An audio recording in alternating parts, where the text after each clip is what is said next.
Hello and welcome to learn G classes. Hope you are doing well. आज बात करेंगे हम आउटकम्स ऑफ डेमोक्रेसी की। हमने लास्ट लेक्चर में पढ़ा था कि डेमोक्रेसी क्या है और उसकी क्या नीड है। सारे एस्पेक्ट्स उससे रिलेटेड जितने भी थे वो हमने उस पर देखे थे। तो आउटकम डिसाइड कैसे होगा। जैसे आपका एग्ज़ाम होता है, आपको हम पहले पढ़ाते हैं, आपको सारी चीज़ें सिखाते हैं, फिर हम चेक करते हैं कि जो हमने सिखाया है क्या वो आपको समझ आया है या नहीं आया है। तो उनको चेक करने के लिए हम कुछ स्टैंडर्ड्स डिसाइड करते हैं और उन स्टैंडर्ड्स पे आपको एग्जामिन करते हैं कि आपने वाकई में वो चीज़ सीखी है या नहीं सीखी है, और सीखी है तो कितनी सीखी है। इसी तरीके से डेमोक्रेसी को जब हम जज करेंगे, जब उसके आउटकम्स को देखेंगे, तो कुछ बेसिक पॉइंट्स हम चेक करेंगे कि क्या उन उन पॉइंट्स पे डेमोक्रेसी अच्छे से काम कर पा रही है, या वो फंक्शन है उसका सही या नहीं है, या सिर्फ ऐसे ही है। तो कुछ बेसिक पॉइंट्स हैं हम जिसमें हम डेमोक्रेसी को देखेंगे। उनमें से पहला, जैसे हम देखें, how do we access democracy outcome. Outcome हम कौन कौन से बेसिक पॉइंट्स पे डिस्कस करेंगे। तो सबसे पहले हम देखेंगे कि डेमोक्रेसी अकाउंटेबल है, रिस्पॉन्सिव है, लेजिटिमेट गवर्नमेंट है या नहीं है। Outcomes in term of cost के बेसिस पे देखेंगे। In the measurement on the basis of transparency पे देखेंगे कि ट्रांसपेरेंट सिस्टम होता है या नहीं होता है, या कितना हुआ है, उसका क्या आउटकम आया है। और फिर देखेंगे कि measurement on the basis of practice and institutions जो बनाए गए हैं, जो भी चीज़ें हो रही हैं एग्जीक्यूटिव में, वो किस लेवल पे काम कर रही हैं, कितना खरी उतरी हैं वो डेमोक्रेटिक सिस्टम पे। और फिर बात करेंगे इकोनॉमिक ग्रोथ एंड डेवलपमेंट की, और इकोनॉमिक आउटकम्स एंड डेमोक्रेसी की। लास्ट में बात करेंगे कुछ सोशल इशूज़ की, सोशल डाइवर्सिटीज़ की, और सोशल लैग कहाँ पर रह गया है, उन सब चीज़ों की बात करेंगे इसमें। तो आइए देखते हैं पहला, how do we access democracies outcome. Democracy के आउटकम को हम कैसे एक्सेस करें, इस चीज़ को पहले कुछ बेसिक पॉइंट्स देख लें उसमें कि क्या क्या चीज़ें होनी चाहिए, किन बेसिस पे हमें डेमोक्रेसी में कौन कौन सी चीज़ें होनी चाहिए, पहले वो देख लेते हैं। फिर वो चीज़ें कितनी हमें मिली हैं, किस लेवल पे हम खड़े हुए हैं, कहाँ पर खड़े हुए हैं, वो हम देखेंगे उसके बाद। We felt that democracy was better. हमने देखा था कि लास्ट क्लास में कि डेमोक्रेसी बेटर है। क्यों? क्योंकि यहाँ पर it promotes equality among citizens, ये सिटीजन्स के बीच में इक्वलिटी लेके आती है। Enhance the dignity of individual, individual की डिग्निटी को इन्हेंस करती है, सभी को बोलने का मौका देता है, सभी का सोशल स्टेटस के लिए प्रमोट करती है ये सिस्टम। इसके बाद improve the quality of decision making, क्योंकि बहुत सभी लोगों का पार्टिसिपेशन होता है, इसलिए डिसीजन मेकिंग की क्वालिटी को इम्प्रूव करता है। Provides a method to resolve conflicts, जो डिफरेंट सोसाइटीज, जो डाइवर्सिटी है हमारी, उस पर कॉन्फ्लिक्ट्स को किस तरीके से रिजॉल्व करता है। और लास्ट में allows room to correct mistakes, और वो हमें उतना स्पेस मिलता है डेमोक्रेसी में कि अगर गवर्नमेंट ने के लेवल पे कोई चीज़ गलत हुई है तो उसको करेक्ट कर सके, क्योंकि बार बार एक ही गवर्नमेंट नहीं आती है। इन सारे पॉइंट्स पे मैंने बहुत एक अच्छा वीडियो बनाया है, उसका लिंक इस वीडियो के डिस्क्रिप्शन पे है, अब वहाँ से आप देख लीजिएगा इनको पहले वहाँ पर किस तरीके से मैंने डिस्कस किया है। ओके, अब बात करते हैं कि क्या हमारी गवर्नमेंट अकाउंटेबल है, रिस्पॉन्सिव है और लेजिटिमेट है या नहीं है, और वो दूसरे सिस्टम से किस तरीके से बेटर है। तो सबसे पहले देखते हैं, in a democracy we are most concern with ensuring that people will have to right to choose their rulers and people will have control over the rulers. Democracy में सबसे बड़ी चीज है कि यहाँ पर लोगों के पास राइट्स हैं कि वो अपने रूलर्स को चुने, और चुने ही नहीं, उन पे कंट्रोल भी रखें। कंट्रोल कैसे रखेंगे? कंट्रोल ऐसे रखते हैं कि जो भी गवर्नमेंट आएगी, अगर वो लोगों के लिए काम नहीं करेगी, ठीक है, तो लोगों का एक प्रेशर होगा। अगर वो काम नहीं करेगी तो जरूरी नहीं है कि नेक्स्ट टाइम वो उनको ही चुने, ठीक है। इसलिए लोगों का उन पे कंट्रोल रहता है। ओके, इस बेस पे हम कह सकते हैं कि गवर्नमेंट क्या रहती है, अकाउंटेबल रहती है लोगों के प्रति। उसका उत्तरदायित्व तो रहता है, उसका जवाबदेही रहती है कि अगर वो अच्छा काम नहीं करेगी तो लोग उसको हटा भी सकते हैं next time. Therefore the most basic outcomes of democracy should be that it produce a government that is accountable to the citizens and responsive to the needs and expectations of the citizens. तो क्या होती है, जो भी democratic government होती है वो लोगों के प्रति उसकी जवाबदेही है, उसकी अकाउंटेबिलिटी होती है। क्यों? क्योंकि लोगों ने ही उसको रिप्रेजेंटेटिव्स के थ्रू चुना है। ठीक है, तो हम यहाँ पर पूरी तरीके से कह सकते हैं कि गवर्नमेंट कैसी होती है, अकाउंटेबल होती है, रिस्पॉन्सिव होती है बाकी अदर सिस्टम से, जहाँ पर डिक्टेटर हो या वन पार्टी सिस्टम हो, वहां से बेहतर होता है। क्योंकि वन पार्टी या डिक्टेटरशिप में जो गवर्नमेंट होगी वो लोगों पे के प्रति अकाउंटेबल नहीं होगी, क्योंकि उसने नहीं चुना हुआ है उसको। बात करते हैं क्या गवर्नमेंट एफिशिएंट होगी कि नहीं होगी, हुई है या नहीं हुई है, आगे देखते हैं क्या है। It is of course true that non-democratic rulers do not have to bother about deliberation in assemblies or worry about majorities and public opinion, so they can be very quick and efficient in decision making and implementation. आप देखोगे जो non democratic system होता है वहाँ पर बहुत ज़्यादा लंबी चर्चा नहीं होती हैं, असेंबलीज नहीं होती हैं, कोई वहाँ पर जवाब देने के लिए नहीं होता है। तो जो नॉन डेमोक्रेटिक गवर्नमेंट्स होती हैं वो मेजॉरिटी के प्रति एक उनको ये नहीं लगता है कि वो उनको डर रहता है कि अगर हम अच्छा काम नहीं करेंगे तो हमको या सबकी सहमति हमको लेके चलना है, ऐसा कुछ भी नहीं होता। तो वो क्या करती हैं, वो इतनी अकाउंटेबल नहीं होती हैं, इतनी लेजिटमेट भी नहीं होंगी। ठीक है, तब क्या होगा, वो इतनी रिस्पॉन्सिव भी नहीं होंगी, क्योंकि उनको जो मन होगा वो वही करेंगी। और उनको क्या होता है कि असेंबली में सबके प्रति जवाब नहीं देना पड़ता है, क्विक रिस्पॉन्स नहीं करना पड़ता, इसलिए क्या होती है उनको जो जो करना होता है वो बहुत इफिशिएंटली उसको कर लेते हैं चीज़ों को, और इम्प्लीमेंट भी बहुत क्विक कर सकते हैं क्योंकि उनको किसी चीज़ से डर नहीं है। जबकि जो डेमोक्रेटिक सिस्टम है, democracy is based on the idea of deliberation and negotiation. यहाँ पर जबकि जो भी बात होगी डेमोक्रेसी में वो निगोशिएशन होगा, बातचीत होगी, ज़्यादा से ज़्यादा लोगों की सहमति यानी मेजॉरिटी की सहमति होना ज़रूरी है। So some delay is bound to take place. तो यहाँ पर क्या होता है, डिले होता है उस वजह से, भले डिसीजन में गलती कम होने की पॉसिबिलिटी कम है लेकिन डिले हो जाता है यहाँ पर, और एक निगोशिएशन होता है तो टाइम टेकिंग ज़्यादा होता है। Does that make democratic government efficient? अगर एफिशिएंसी की बात करेंगे तो नॉन डेमोक्रेटिक गवर्नमेंट्स होती हैं या डिक्टेटर्स होते हैं, वन पार्टी सिस्टम्स होते हैं, मोनार्कीज होती हैं, वहाँ पर वो ज़्यादा एफिशिएंट होती हैं क्योंकि उनको बहुत लोगों के पास जाना नहीं होता, असेंबली में डिस्कस नहीं करना होता है। जबकि यहाँ पर डेमोक्रेसी में क्या, एफिशिएंट जरूर नहीं होगी लेकिन यहाँ पर क्या होगा, लोगों के वो प्रति उत्तरदायित्व उसका ज़्यादा होगा। क्लियर? तो आप यहाँ से एक क्वेश्चन सॉल्व कर सकते हैं, how does democracy produce an accountable responsive and legitimate government. आप बता सकते हो कंपैरिजन करके कि अदर सिस्टम में ऐसी चीज़ होती है और डेमोक्रेसी में ये होता है। यहाँ पर लोगों की अकाउंटेबल होती है गवर्नमेंट, लोगों के प्रति लेजिटिमेट है वो उसका स्टेटस, और रिस्पॉन्सिव होता है। जबकि नॉन डेमोक्रेटिक सिस्टम में ये सब चीज़ें नहीं होती हैं, उनको मेजॉरिटी से कोई मतलब नहीं होता, वो चीज जो उनको जो भी करना होता है वो खुद करते हैं। Okay, comes in term of cost, मतलब टाइम के बेसिस पे देखते हैं कि क्या डेमोक्रेसी कितना अच्छा काम कर पाई है। तो इसके लिए दोनों में अगर कंपैरिजन करें नॉन डेमोक्रेटिक गवर्नमेंट में और डेमोक्रेटिक गवर्नमेंट में, तो हम ज़्यादा अच्छे से समझ पाएंगे क्या कौन सी बेहतर सिस्टम हुआ है। तो democracy is based on the idea of deliberation and negotiation, so some delay is bounded to take place. जैसा कि पहले ही बताया कि जो डेमोक्रेसी है उसमें निगोशिएशंस ज़्यादा होते हैं और वो ज़्यादा ऑन द बेसिस, उसका जो आइडिया है वो डिलिबरेशन की तरफ जाता है, तो उसमें बहुत सारा मोल तोल होता है, तो डिले की चांसेस ज़्यादा होती हैं। जबकि democratic government will take more time to follow procedures before arriving at the decision.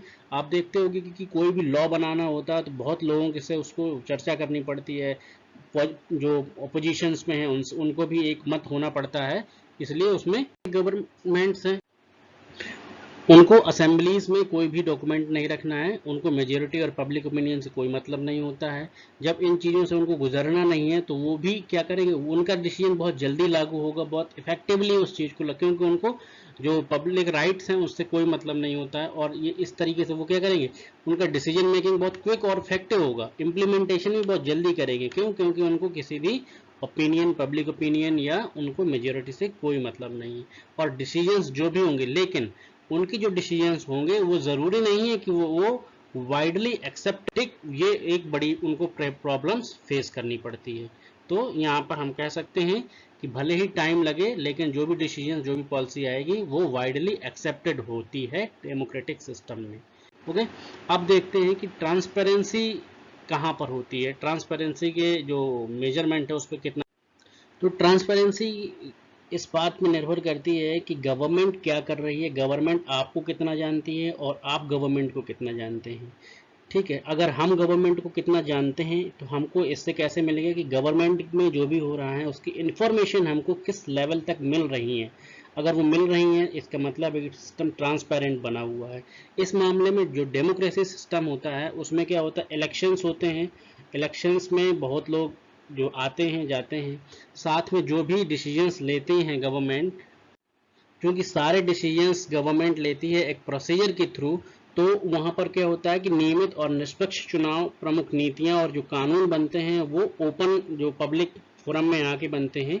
इसलिए जो भी इस तरीके से जो डेमोक्रेटिक रूलर्स रहे हैं या डेमोक्रेटिक सिस्टम रहे हैं वो मॉडरेट रहा है, ना बहुत अच्छा है उसका काम ना बहुत खराब है, मतलब मॉडरेट, एक मिला जुला कार्यक्रम रहा है, मिला जुला काम रहा है। क्योंकि यहाँ पर सार्वजनिक जो चर्चाएं होती हैं वो एक ऐसा माहौल पैदा करती हैं जिससे गवर्नमेंट की जो भी पॉलिसीज हैं वो सामने होके आती हैं। ठीक है, जो डेमोक्रेटिक गवर्नमेंट है वो नॉन डेमोक्रेटिक गवर्नमेंट से बहुत आगे रही है, बहुत अच्छी रही है। क्यों? क्योंकि उन्होंने बहुत सारे जो भी, क्योंकि इलेक्शंस के थ्रू गए हैं, सारी चर्चाओं में, डिसीजंस में लोगों ने भाग लिया है, इसलिए ट्रांसपेरेंसी ज़्यादा है। जबकि नॉन डेमोक्रेटिक सिस्टम्स में क्या होते हैं कि उनका उनका जो परफॉर्मेंस है इस लेवल पे, ट्रांसपेरेंसी के लेवल पे बहुत ख़राब रहा है। क्योंकि वो उनको जितना पब्लिक में लाना है उतना ही लाते हैं, उस बाकी जो खुद डिक्टेटर करना चाहता है वो वही करता है। क्लियर? इस ट्रांसपेरेंसी का एक और चीज़ आती है कि आप कि जो करप्शन के मामले हैं वो कितने हैं। तो आप जाहिर सी बात है जब ज़्यादा चीज़ें निकल कर आएंगी, ज़्यादा ट्रांसपेरेंट सिस्टम होगा तो जो करप्शन के चार्जेस होंगे वो भी बाहर निकल कर के आएंगे। और जो नॉन डेमोक्रेटिक सिस्टम है उससे शायद ज़्यादा ही करप्शन के चार्जेस जो डेमोक्रेटिक सिस्टम है उसमें ज़्यादा लगते हैं। इसका मतलब है कि जो भ्रष्टाचार के आम किस्से हैं वो डेमोक्रेटिक सिस्टम से छूटे हुए नहीं हैं। और ये आप नॉन डेमोक्रेटिक सिस्टम में जरूर कह सकते हैं कि वहाँ पर कोई जवाबदेही नहीं होती है गवर्नमेंट की, तो वो जैसा चाहते हैं वैसा करते हैं, जरूरी नहीं है कि वो सारी चीज़ें बाहर निकल कर ही आएँ।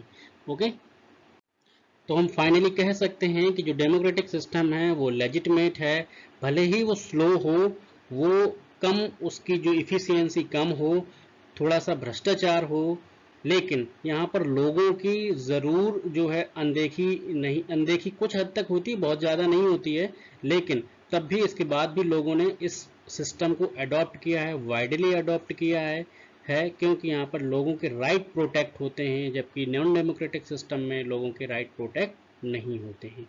ओके, यहाँ पर जो रेगुलर, फ्री और फेयर इलेक्शंस होते हैं डेमोक्रेटिक सिस्टम में, मेजॉरिटी में एक मेजर पॉलिसीज़ बनती हैं, लेजिस्लेशंस होते हैं, तो क्या होता है, citizens rights to information about the government and its functioning.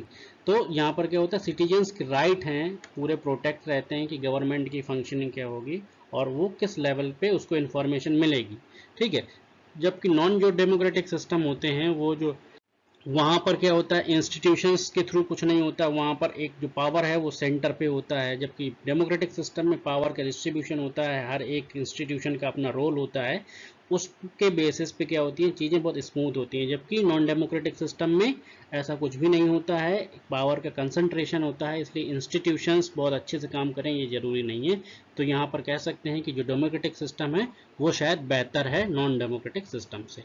और इतनी बातों को कंक्लूड करते हैं कि हम कह सकते हैं कि कंक्लूजन क्या है, there is one respect with in which democratic government is certainly better than alternatives। किन किन मुद्दों पर निश्चित तौर पर बेहतर है, democratic government is legitimate government, it may be slow, less efficient, not always very responsive or clean, but it is better to other system।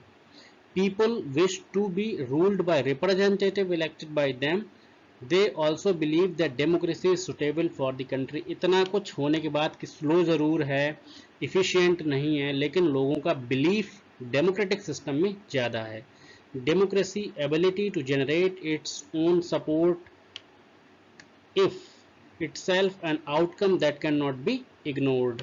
और एक बात और जो सबसे इम्पॉर्टेंट है, वो डेमोक्रेसी में ये एबिलिटी है कि वो अपने आप को क्या करे, सपोर्ट करे, खुद को ही, वो खुद को ही रिफर्निश करे। ये एक बहुत अच्छा जो इसका नज़रिया है, एक अप्रोच है, वो इसको हम इग्नोर नहीं कर सकते हैं। तो तीन चीज़ें हमने कंक्लूजन पे देखी कि भले ही नॉन डेमोक्रेटिक सिस्टम एफिशिएंट हो, रिस्पॉन्सिव कम है, ठीक है, लेकिन जो डेमोक्रेटिक सिस्टम है वो भले ही कम एफिशिएंट हो, रिस्पॉन्सिव हमेशा ना हो, या साफ सुथरा ना हो, भ्रष्टाचार इसमें होता हो, लेकिन ये लोगों पे ज़्यादा एक्सेप्टेबल है। ओके, ग्रोथ एंड डेवलपमेंट पे कि क्या इकोनॉमिक ग्रोथ डेमोक्रेटिक सिस्टम में ज़्यादा होता है या कम होता है या डिक्टेटरशिप में ज़्यादा होता है, तो अभी देखते हैं। If you consider all countries and all dictatorship for the 50 years between, अगर हम 1950 से 2000 के बीच में यानी 50 सालों में देखें, तो dictatorship has slightly higher rate of economic growth. जहाँ पर भी डिक्टेटरशिप है वहाँ पर क्या है कि आपकी जो रेट ऑफ इकोनॉमिक ग्रोथ है वो बेहतर है। क्यों? क्योंकि वहाँ पर लोग, गवर्नमेंट रिस्पॉन्सिव नहीं है, लेजिटमेट नहीं है, उनको परवाह नहीं है किसी चीज़ से, तो वो हो सकता है कि उनकी ग्रोथ अच्छी हो। Okay, economic development depend on several factors, और सारे फैक्टर्स इकोनॉमिक डेवलपमेंट के लिए डिपेंड करते हैं, जैसे कंट्री की पॉपुलेशन साइज, ग्लोबल सिचुएशन कैसी है, कोऑपरेशन अदर कंट्रीज के साथ कैसा है, इकोनॉमिक प्रायोरिटीज़ वो कंट्री किनको ले रही है, अडॉप्टेड बाय द कंट्रीज। तो और भी फैक्टर हैं, केवल डेमोक्रेसी का होना और ना होना ही इम्पॉर्टेंट नहीं है। ये बिल्कुल सही है कि डेमोक्रेटिक सिस्टम थोड़ा सा कम, उनकी जो रेट ऑफ इकोनॉमिक ग्रोथ होती है वो कम होती है अदर सिस्टम्स के, लेकिन जो इकोनॉमिक ग्रोथ है वो और भी फैक्टर्स पे डिपेंड करता है, जो कि मैंने अभी बताया। In the difference in the rate of economic development between less developed country with dictatorship and democracies is negligible. जो हमारी जो डिफरेंस है रेट ऑफ इकोनॉमिक डेवलपमेंट में किन के बीच में, लेस डेवलप्ड कंट्रीज, जो भी आपकी डेवलप्ड कंट्रीज नहीं है, प्रगति पर है, प्रगतिशील जो कंट्रीज हैं और डिक्टेटरशिप है, उनके बीच में लगभग ना के बराबर आपका डिफरेंस है। तो overall we can not say that democracy is a guarantee of economic development. अब यहाँ ये चीज़ हो सकती है कि चूंकि डिक्टेटरशिप में आपको प्रेजेंट नहीं करना, मेजोरिटी को नहीं लेके चलना है, तो एक चीज़ ये है कि वो उनकी रेट ऑफ ग्रोथ बेहतर होगी। और इस मामले में कह सकते हैं कि डेमोक्रेसी, वो कहते हैं ना, हर एक मर्ज की दवा एक ही चीज़ नहीं है, तो डेमोक्रेसी जरूरी नहीं कि हर मर्ज की दवा होगी, कुछ चीज़ें अच्छी होंगी तो कुछ चीज़ें कम अच्छी होंगी। तो यहाँ पर जो इकोनॉमिक ग्रोथ है उसकी कोई गारंटी नहीं लेता कि डेमोक्रेसी में इकोनॉमिक ग्रोथ बहुत अच्छी होगी। ओके, अब आउटकम्स देखते हैं कि इकोनॉमिक आउटकम ऑफ डेमोक्रेसी का, इकोनॉमी किस तरीके से आगे गई है। दो टेबल्स हम इधर कंपेयर करेंगे और उनको देखेंगे कि टेबल 1 में क्या है, so that on an average dictatorial regime has a slightly better record of economic growth. Economic growth का जो डिक्टेटरशिप मॉडल है वो शायद ज़्यादा बेटर है, but when we compare that their record only on poor countries there is a virtually no difference. लेकिन जब हम पुअर कंट्रीज के बारे में इस बात करेंगे, क्योंकि इकोनॉमिक डेवलपमेंट के बहुत सारे फैक्टर्स हैं, साइज, पॉपुलेशन, कंट्रीज के साथ आपके रिलेशनशिप, उस कंट्री का जो है किस पे फोकस है।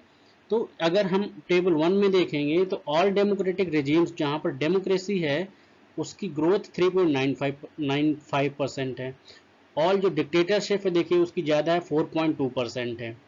Poor countries under dictatorship, poor countries की जो जहाँ पर डिक्टेटरशिप में है वो 4.34 है, जबकि पुअर कंट्रीज अंडर डेमोक्रेसी में 4.2। इसमें बहुत ज़्यादा डिफरेंस नहीं है, माइन्यूट डिफरेंस है अगर हम पुअर कंट्रीज की बात करें। और सभी ऑल कंट्रीज के बारे में बात करें तो थोड़ा डिफरेंस बढ़ जाता है। इधर जो डेमोक्रेसी में है उसकी ग्रोथ 3.95 है और जो डिक्टेटर है वहाँ पर उसकी 4.42 है, ठीक है। और टेबल 2 में देखते हैं क्या है। Table 2 show that within democracy there can be very high degree of inequality. यहाँ पर बहुत ज़्यादा इनइक्वालिटी देखने को मिलती है। In democratic countries like South Africa and Brazil, the top 20% people will take more than 60% of the nation income, having less than 3% of the bottom 20% population. Countries like Denmark and Hungary are much better in this respect. अब आप यहाँ पर एक चौंकाने वाली चीज़ ये है कि जो इनइक्वालिटी होती है कंट्रीज़ में, आप देखिएगा जी साउथ अफ्रीका में है, जो नेशनल इनकम है, जो टॉप 20% लोग हैं, टॉप 20% लोगों पे नेशनल इनकम का 64% वेल्थ है, जबकि बॉटम 20 के पास मात्र 2.9% वेल्थ है। इसी तरीके से ब्राज़ील में देखें तो जो टॉप 20% लोग हैं उनके पास 63% नेशनल इनकम है, और जबकि टॉप जो बॉटम 20% हैं उनके पास केवल 2.6% है। इस मामले में अगर आप डेनमार्क और हंगरी को देखें तो डेनमार्क में 34.5% शेयर जो टॉप 20% लोग हैं उनके पास हैं, और बॉटम के पास 9.6% है। इसी प्रकार हंगरी में आप देखेंगे तो 34.4% शेयर जो टॉप 20% लोगों के पास है और नीचे के लोगों के पास 10% है। ये थोड़ा कम होता गया है, लेकिन साउथ अफ्रीका और ब्राज़ील जैसे देशों में जो कि अंडर डेवलप्ड कंट्री हैं उन पे बहुत ज़्यादा डिफरेंस है। कहाँ 64.8% टोटल जो 20% लोग हैं उनके पास है, और नीचे वालों के पास मात्र लगभग 3% है। ठीक है, तो ये बहुत ज़्यादा डिफरेंस क्रिएट करता है हमारी डेमोक्रेसी में। तो इकोनॉमिक आउटकम्स के मामले में डेमोक्रेसी थोड़ा सा पीछे है। अब बात करते हैं reduction of inequality and poverty. Inequality और पॉवर्टी में क्या कमी आई है, क्या बेहतर हुआ है डेमोक्रेसी सिस्टम में या नहीं हुआ है? तो democracies are based on political equalities. जो डेमोक्रेसी है वो आपको पॉलिटिकल इक्वालिटीज़ के बेस पे आपको आगे बढ़ाने की बात करती है, बाकी चीज़ों पे नहीं करती है। आप पॉलिटिकली इक्वल होंगे ये थोड़ा गारंटी देती है। All individuals have equal weight in electing representative. सारे इंडिविजुअल्स के पास अपने रिप्रेजेंटेटिव चूज करने के लिए इक्वल राइट्स हैं, उनके वोट का शेयर बराबर है। ओके, अब बात करेंगे अकोमोडेशन ऑफ सोशल डाइवर्सिटी। सामाजिक जो विविधता है उसमें कैसे सामंजस्य स्थापित करती है डेमोक्रेसी, और वो किस लेवल पे अब स्थापित हुई है कि नहीं हुई है, इसको पड़ताल करेंगे। No society can fully and permanently resolve conflicts among different groups, but we can certainly learn to respect the differences, and we can also involve mechanism to negotiate the differences। Democratic system में क्या होता है कि कोई भी system हो, कोई भी सोसाइटी हो, पूरी तरीके से कॉन्फ्लिक्ट को ख़त्म नहीं कर पाती है। ठीक है, बट जो उसकी मैकेनिज्म होती है डेमोक्रेटिक सिस्टम की, वो निगोशिएशन की होती है, वो बातचीत की होती है, इसलिए ये थोड़ा बेहतर हो सकता है डेमोक्रेसी में। Democracy is best suited to produce this outcome. Democracy ने इस आउटकम्स को बहुत अच्छे से आगे लेके आई है, प्रोड्यूस किया है अदर सिस्टम्स के कंपैरिजन में। यानी कि जो सामंजस्य आपको बैठाना है सोशल डाइवर्सिटी में, उसको डेमोक्रेसी ने बहुत अच्छे से इस्टेब्लिश किया है। Ability to handle social differences, divisions and conflicts in thus a definite plus point of democratic regime. निश्चित तौर पर हम कह सकते हैं कि जो सोशल डिफरेंसेस को हैंडल करने की एबिलिटी है, या डिविजन्स और कॉन्फ्लिक्ट को हैंडल करने की जो एबिलिटी है, उसको डेमोक्रेसी ने जितने अच्छे से इस्टेब्लिश किया है, वो नॉन डेमोक्रेटिक सिस्टम्स ने उतना अच्छा इस्टेब्लिश नहीं किया है। Democracy must fulfil two condition in order to achieve these outcomes. अगर डेमोक्रेसी जो मैं आगे बता रहा हूँ दो कंडीशंस को फुलफिल कर रही है, तो हम कह सकते हैं कि वो जो है कॉन्फ्लिक्ट या सोशल डाइवर्सिटी को उसने अचीव कर लिया है। कौन से हैं वो दो? पहला, it is necessary to understand that democracy is not simply ruled by majority opinion. The majority always need to work with the minority so that government function to present the general view. Majority and minority opinion are not permanent। यहाँ ये बात ध्यान रखना होगा, जब हमने democracy पढ़ी थी तो मेजॉरिटी हमेशा जरूरी नहीं है कि वो जो है बैलेंस आपको बनाना होता है, वो परमानेंट नहीं होती है कि जो मेजॉरिटी में है वो हमेशा रूलिंग पे रहेगा, ऐसा नहीं है। तो यहाँ पर एक बात है कि अगर मेजॉरिटी और माइनॉरिटी में बैलेंस हो पा रहा है तो ये एक डेमोक्रेसी का अचीवमेंट माना जाएगा। दूसरा, it is also necessary that rule by majority does not become rule by majority community. ये जो मेजॉरिटी में जो रूल कर रहा है वो जरूरी नहीं है कि मेजॉरिटी कम्युनिटी के रूल में वो चाहे मेजोरिटी कम्युनिटी कैसी हो सकती है, रिलीजन हो सकता है, रेस हो सकता है, लिंग्विस्टिक ग्रुप्स हो सकते हैं। तो ये ऐसा जरूरी नहीं है कि जो मेजोरिटी होगा वही on the basis of religion, race and linguistic होगा। रूल बाय मेजोरिटी मीन्स, यहाँ पर ये है, रूल बाय मेजोरिटी का मतलब है कि जो बहुमत का शासन है उसका मतलब है कि that in case of every decision or in case of every election, different persons and group may and can form a majority। यानी कि सारे इलेक्शंस में सारे के सारे डिफरेंट पर्सन्स ग्रुप जो हैं अदर कास्ट के, रिलीजन के, रेस के, लिंग्विस्टिक के, वो क्या करें, अपने डिसीजंस को इस्टेब्लिश कर पाएँ। यहाँ पर मेजोरिटी का ऐसा नहीं है कि जो है कोई रिलीजन पे बेस पे मेजोरिटी है तो वही रूलर होगा, या रेस के आधार पे, या लिंग्विस्ट भाषा के आधार पर वो ज़्यादा हैं तो वो शासन करेंगे, ऐसा नहीं है।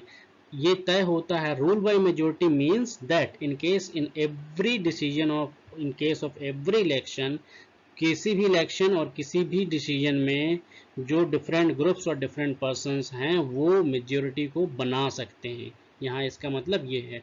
और अगर ये दो चीज़ें इस्टेब्लिश हो रही हैं तो हम कह सकते हैं कि जो डेमोक्रेटिक सिस्टम है वो हमारी जो एकोमोडेशन है, जो सामंजस्य बिठाना है सामाजिक विविधता में, वो उसको अच्छे से बिठा पा रहा है। अब इधर क्वेश्चन उठता है कि what are the conditions under which democracies accommodation social diversities. कौन कौन सी वो कंडीशंस हैं जिनमें सोशल एकोमोडेशन जो सोशल डाइवर्सिटीज की हैं वो हो पा रही हैं। तो आपको यही दो पॉइंट्स, आपके पॉइंट नंबर 1 ये लिखना है और पॉइंट नंबर 2 ये लिखना है। ये दो बेसिक आउटकम्स हैं। वो बात करते हैं dignity and freedom.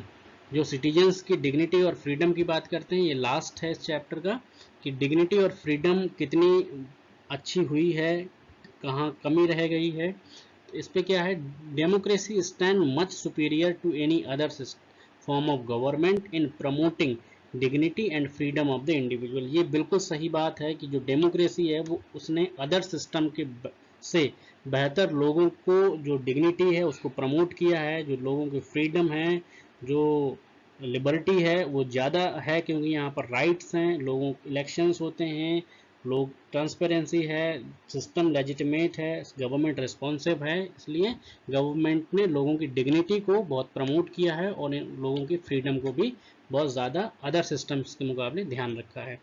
The passion for respect and freedom are the basis of democracy।